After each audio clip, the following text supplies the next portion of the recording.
ఈరోజు రాష్ట్రీయ ఆయుర్వేద దినోత్సవం. ఆ సందర్భంగా అందరికీ శుభాకాంక్షలు.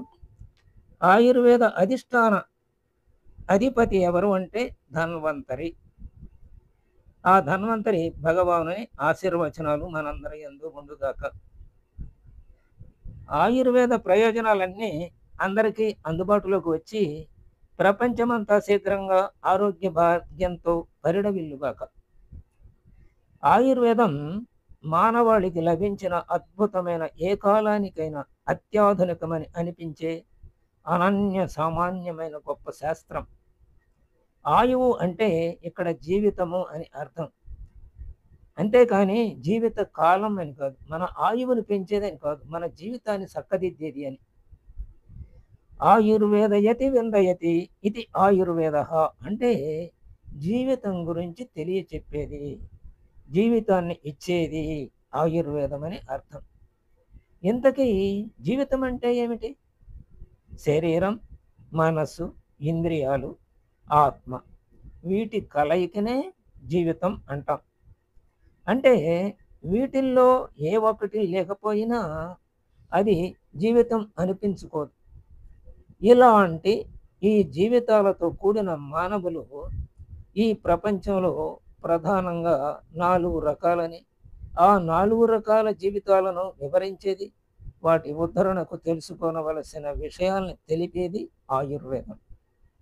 అంటే మంచి చెడు తరతమ భేదాలు లేకుండా అన్ని రకాల ప్రాణుల మేలు కోసం ఉద్దేశించిన జ్ఞానం ఆయుర్వేదం. కానీ దురదృష్టం ఏంటంటే ఈరోజు సమాజంలో ఆయుర్వేదం అంటే విపరీత ధోరణులు కనపడుతున్నాయి, వినపడుతున్నాయి. ఆయుర్వేదం అంటే ప్రపంచ దేశాల వారికే కాకుండా భారతదేశ వాసులకు సహితం మనసులో స్ఫురించేది ఏమిటంటే చెట్లతో తయారు చేసిన మందులు, కషాయాలు, చూర్ణాలు, తైలాలు, నూనెతో మర్దనలు, పంచకర్మలు చేయటం, పద్యాలు, నెమ్మదిగా ఫలితమిచ్చే సహజ చికిత్సా పద్ధతి అని ఒక నానుడు ఏర్పడిపోయిందన్నమాట. ఇంకా నానమ్మలు, అమ్మమ్మలు చేసే చిట్కా వైద్యమని, ఎవరైనా చేసుకోగలిగే వంటింటి వైద్యం అని కూడా దీని పట్ల అభిప్రాయం బలంగా నాటుకుపోయింది ప్రస్తుతం. సభ ఏదైనా సరే వేదిక ఎక్కి ఎవరంటే వారు ఇవన్నీ నొక్కి చెప్పే చనువు ఇచ్చిన చారిత్రాత్మక చికిత్సా పద్ధతి అయింది చివరికి. ఇంకొద్దిగా ముందుకు వెళితే అంటే ఒక 20-30 సంవత్సరాలు ముందుకు వెళితే చదువుకున్న వారి మనసులో ఎలాంటి భావం ఉందంటే ఆయుర్వేదం పట్ల ఇది ఒక భారతీయుల పురాతన చికిత్సా పద్ధతి, శాస్త్రీయమైనది కాకపోయినా, సైడ్ ఎఫెక్ట్స్ లేని, అన్ని వ్యాధులకు కాకపోయినా కొన్ని వ్యాధులకు మరి కొన్ని మంచి మందులు ఉన్నటువంటి, ఎమర్జెన్సీ ట్రీట్మెంట్ లేనటువంటి ఒక సహజ చికిత్స పద్ధతి అని భావం. మరి ఆధునికులు అయితే ఇది ప్రధానమైన వైద్య శాస్త్రం కాదు, ప్రపంచంలోని వివిధ దేశాలలో ప్రచలితమై ఉన్నటువంటి ఆయా దేశ చికిత్స పద్ధతుల వలె ఆయుర్వేదం భారతదేశంలో ప్రబలి ఉంది అని. ఇది ఒక ప్రత్యామ్నాయ చికిత్సా పద్ధతి మాత్రమే కానీ ముఖ్యమైన చికిత్సా పద్ధతి కాదు అనే భావన అన్నమాట. ఇందులో రోగాన్ని పరీక్ష చేసే ఆధునిక పరికరాలు ఏమీ ఉండవు, బ్లడ్ టెస్ట్ ఉండదు, ఎక్స్రేలు ఉండవు. ఇందులోని వైద్యులు ఏం చేస్తారంటే రోగి నాడిని పట్టుకుంటారు, చూస్తారు, వ్యాధిని ఊహిస్తారు, ఔషధాలు ఇస్తారు, ట్రీట్మెంట్ చేస్తూ ఉంటారు. ఆయుర్వేద మందుల్లో లోహాలు అంటే బంగారం వాడతారు, అంటే ధాతువులు వాడతారు అనమాట. వెండితో చేసే కొన్ని మందులు, బంగారంతో చేసే కొన్ని మందులు ఉంటాయి. ఇవన్నీ కూడా కిడ్నీలని, లివర్ని పాడు చేస్తామని ఒక భావన ఉంది. కాబట్టి మరో మార్గం లేనప్పుడే చివరి ప్రయత్నంగా ఆశ్రయించదగిన చికిత్స పద్ధతి ఇది అని అనుకుంటారు. నిజమేమిటంటే ఆయుర్వేదం చెప్పిన విషయానికి వీరి భావనలకి నక్కకి నాగలోకానికి ఉన్నంత తేడా ఉంది. ఆయుర్వేద జ్ఞాన సంపదతో పోలిస్తే నేటి ఆధునిక వైద్య శాస్త్రాలన్నీ కూడా సముద్రం ముందు నీటి బొట్టు లాంటివి. వచ్చిన చిక్కల్లా ఏంటంటే ఆయుర్వేదం తను చెప్పదలుచుకున్న విషయాన్ని విచక్షణ, విజ్ఞత, విశ్లేషణాత్మకమైన విశేష ప్రౌఢ బుద్ధి కలవారికి మాత్రమే అర్థమయ్యే విధంగా సంక్షిప్తంగా, సూక్ష్మంగా, సూత్రప్రాయంగా మాత్రమే వివరించి చెప్పడం. ఇది నేటి శాస్త్రాల వలె చదవటం వచ్చిన సగటు మనిషికి అర్థమయ్యేటట్టు అనేక పెద్ద పెద్ద గ్రంథాల రూపంలో విషయాన్ని వివరించి చెప్పలేదు ఇక్కడ. అలాంటి గ్రంథాలను ఆయుర్వేదం అనార్య అని పేర్కొంది, అనార్య గ్రంథాలు అని పేర్కొంది. ఎందుకంటే విషయ వివరణ అనేది ఆయా కాలాన్ని, సందర్భాన్ని బట్టి, చదివే వ్యక్తిని బట్టి మారిపోతూ ఉంటుంది. శాస్త్ర గ్రంథాలు ఎప్పుడూ అలా ఉండకూడదు. అవి చెప్పే విషయాలు అనంతకాలం వరకు ఉపయోగపడేట్లుగా ఉండాలి. విఘ్నులు వాటిని సందర్భానుసారంగా విశ్లేషించుకొని ఉపయోగించుకోవాలి. అది ఆయుర్వేదం ఉద్దేశం. శాస్త్రీయమైన విషయాలు ఎన్నటికీ మారవు. వాటి విశ్లేషణలు మాత్రం మారుతూ ఉంటాయి. విస్తారయతి లేసోక్తం సంక్షిప్యత్య విస్తరం సంస్కర్త కురుతే తంత్రం పురాణం చ పునర్నవం. అందుకే ఆయుర్వేదం అనాది, అనంతం, పుణ్యతమం అని పేరుగాంచింది. ఆయుర్వేద శాస్త్రం నేటి అలోపతి వైద్య శాస్త్రం వలె నేటి మానవుల మేధస్సు, విశేషణలకు తగినట్టుగా రాసిన, ఎల్లప్పుడూ మారిపోతూ ఉండే శాస్త్రం కాదు. ఆయుర్వేదం ఒక సహజ సిద్ధమైన శాస్త్రం. మహాధీమంతులు, విఘ్నులు, విశ్లేషణ సమర్థత సంపన్నులు, తపస్సంపన్నులు, త్రికాలగ్నులు, సహజ సత్పురుషులు, సర్వశ్రేయోభిలాషులు, సర్వ ప్రాణులకు ఆప్తులు అయినటువంటి మహారుషులు ప్రయత్నపూర్వకంగా విషయాన్ని సంపూర్ణంగా తెలుసుకొని ఒకేసారి ఒకే చోట తెలియజెప్పే ప్రయత్నం చేసినటువంటిది ఆయుర్వేదం. సంస్కృత భాషలో వ్యాకరణబద్ధమైన శైలిలో గ్రంథస్థం చేసిన శాస్త్రం. అందుకే ఇది ఎటర్నల్ సైన్స్. అందుకనే సంస్కృత వ్యాకరణంపై పెద్దగా అవగాహన లేని ఈనాటి తరం వారికి ఆయుర్వేద గ్రంథాలు కొరుకుడు పడని కొయ్యగా తయారైనాయి. అంటే వ్యాకరణం తెలియాలి, సంస్కృత భాష పాండిత్యం బాగా ఉండాలి. అప్పుడే అవి చదివితే సరైన అర్థం తెలుస్తుంది. సంస్కృత భాషను నేర్చుకొని చదివే ప్రయత్నం చేసినా కూడా విషయం సంక్లిష్టంగా వ్యక్తపరచడం వల్ల సులువుగా అర్థం కాదు ఈ శాస్త్రం. ఆయుర్వేద గ్రంథాల్లో సుమారు 5% మాత్రమే నేడు వినియోగంలో కనపడుతున్నది. అది కూడా కేవలం వ్యాధుల చికిత్స రూపంలో కనపడుతోంది. శాస్త్ర ఔన్నత్యాన్ని తెలిపే విషయాలు ఏవీ నేటి సమాజంలో వారికి తెలియవు. అందుకే నేటి సమాజానికి ఆయుర్వేదం పట్ల పూర్తి విరుద్ధమైన అవగాహన మాత్రమే ఉంది. మరి ఆయుర్వేదం నిజస్వరూపం ఏమిటో సంక్షిప్తంగా చెప్పే ప్రయత్నం చేస్తాను అని రచయిత ప్రొఫెసర్ డాక్టర్ నార్లకంటి శ్రీధర్ గారు చెప్తున్నారు.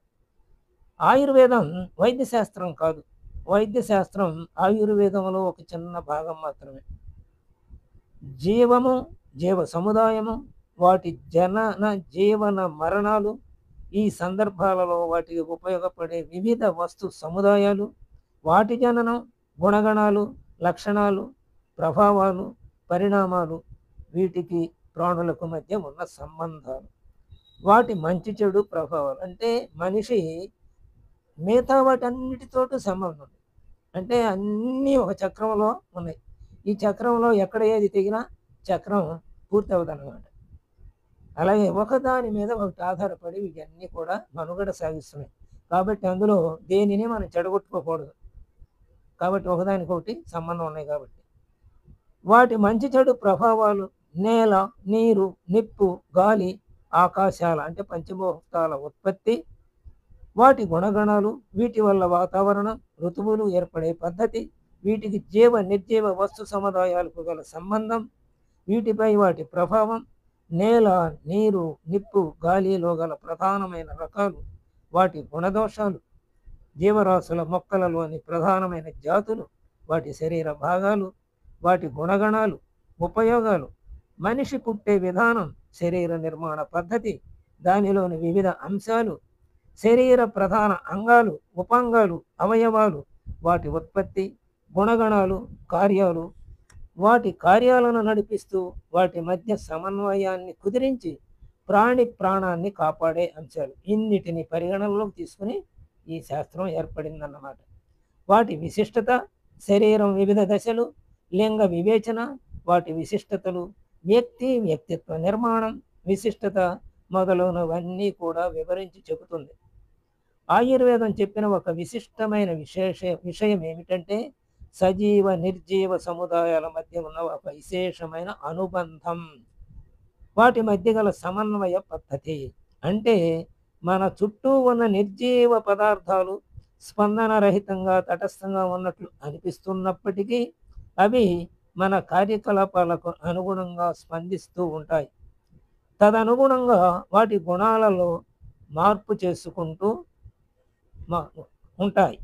అందుకే మానవులు ధర్మపరులై సత్ప్రవర్తనతో తమ చుట్టూ ఉన్న సజీవ నిర్జీవ సముదాయంతో పద్ధతిగా వ్యవహరించాలని ఆయుర్వేదం చెబుతోంది. అంటే ఆయుర్వేదం మానవులకే కాదు, సమస్త భూమండలానికి హితము చేసేటువంటి మహత్తర శాస్త్రం. అంటే ఇది నా జీవితం, నా ఇష్టం వచ్చినట్లు బ్రతుకుతాను, మీరెవరు అనేందుకు అనే ధోరణి సరైంది కాదు. నా ఇష్టం వచ్చినట్టు బట్టలు వేసుకుంటాను, 10 ఊరిని రెచ్చగొట్టేట్టు నేను వేసుకుంటాను, నువ్వెవరో చెప్పటానికి అని అనకూడదన్నమాట. సమాజంతో సంబంధం ఉంది ప్రతిదానికి. అలాంటి అసభ్యకర జీవనమైన విధానం వల్ల చుట్టూ ఉన్న వస్తు సమూహాలు తమ సుగుణాలను కోల్పోతాయి. అలాంటి ఆమెను చూస్తే ఎవడికో పుడుతుంది బుద్ధి, వాడు వెళ్తాడు, ఆమెని రేప్ చేసేస్తాడు, అయిపోతుంది. ఇలా అనేక రకాల కారణాలు. వ్యక్తిగత స్వేచ్ఛ పరిమితంతో కూడినదే.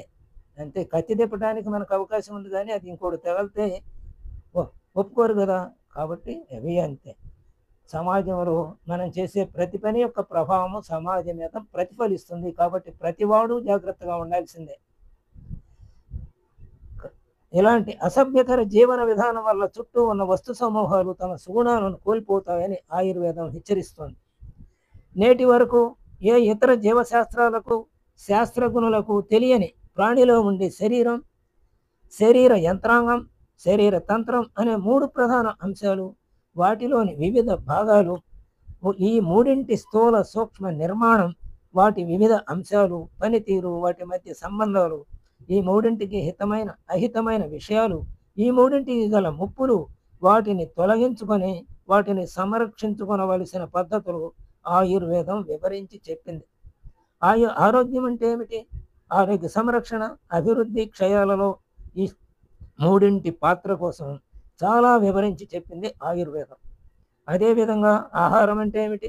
ఆహార పదార్థాల్లో ప్రధానమైన రకాలు, వాటి సేకరణ సమయం, ఆహారం వండవలసిన పద్ధతి, ఆహారంపై వివిధ పాత్రల సమయం, ప్రభావం, భోజనం చేయవలసిన విధానం, ఆహార ప్రమాణం, తమకు సరిపడని పదార్థాలను తిరిగి సరిపడా చేసుకునే పద్ధతి, తమకు హితవు కాని పదార్థాలు అలవాటైపోతే వాటిని బదిలించుకునే పద్ధతి, శరీర కార్యాలు, వ్యాధులు, ఇలాంటి చికిత్సలపై ఆహార ప్రభావం మొదలైన అనేకమైన విషయాలను తెలియజేసింది.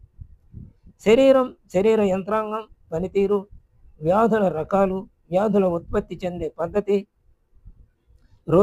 రోగాన్ని పరీక్ష చేసే రోగాలను నిర్ధారించే అనేక పద్ధతులు, వివిధ రకాల వ్యాధులు, వాటి సాధ్యత లక్షణాలు, వాటి అనేక చికిత్స పద్ధతులు, చికిత్స చేయకుంటే సంభవించే పరిణామాలు, ప్రాణాలను కాపాడే ఉత్తమ వైద్యుని ఔషధం, పరిచారకుల రోగి లక్షణాలు మొదలగు ఎన్నెన్నో విషయాలను చాలా చక్కని రీతిలో వివరించి చెప్పింది.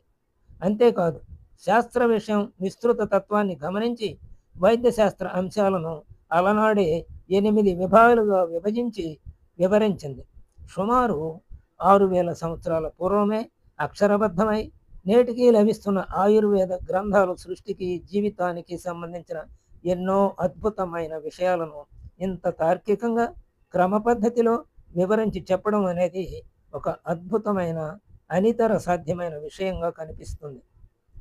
ఆధునిక శాస్త్రీయ దృక్పథం కల నేటి మానవులకు ఊహకందని ఎన్నో విషయాలు శాస్త్రోక్తంగా విశ్లేషణాత్మకంగా ఆనాడే వివరించి చెప్పింది ఆయుర్వేదం. ఇక్కడ చెప్పిన విషయాలు చాలా కొద్దిగా ఉదాహరణ కోసం చెప్పబడినవి. నిజానికి శాస్త్రంలో ఉన్న విషయాలు అనంతంగా ఉన్నాయి. కాబట్టి మన ఆయుర్వేద శాస్త్రం అనేది అనన్యమైన, అజరామరమైన, అత్యాధునిక శాస్త్రమని చెప్పడంలో ఏమాత్రం అతిశయోక్తి లేదు. నేటి తరం తెలుసుకోవలసిన ఇంతటి గొప్ప శాస్త్రాన్ని అలా అధ్యయనం చేయకుండా వదిలివేయటం మన దౌర్భాగ్యం. కాబట్టి ఇంతటి గొప్ప ఆయుర్వేద శాస్త్రాన్ని అధ్యయనం చేసి శాస్త్ర విషయాలను ప్రజలకు అందుబాటులోకి తెచ్చేందుకు తమ వంతుగా నేటి యువత ముఖ్యంగా శ్రద్ధ, బుద్ధి, కుశలత కలిగి వైద్యులుగా తయారు కావాలనుకున్న వారు ముందుకు రావాలి. సర్వే జన సుఖినో భవంతు అంటూ ప్రొఫెసర్ డాక్టర్ నార్లకంటి శ్రీధర్ గారు ఆయుర్వేద దినోత్సవం సందర్భంగా చక్కని వ్యాసాన్ని, దాని ప్రాముఖ్యతని, అది గనక మనం చక్కగా ఆచరిస్తే ఈ మొత్తం ప్రపంచం ఆరోగ్యంతో హాయిగా ఉంటుంది అని చెప్పి తన సందేశాన్ని ఇచ్చారు. స్వస్తి. మన కార్యక్రమం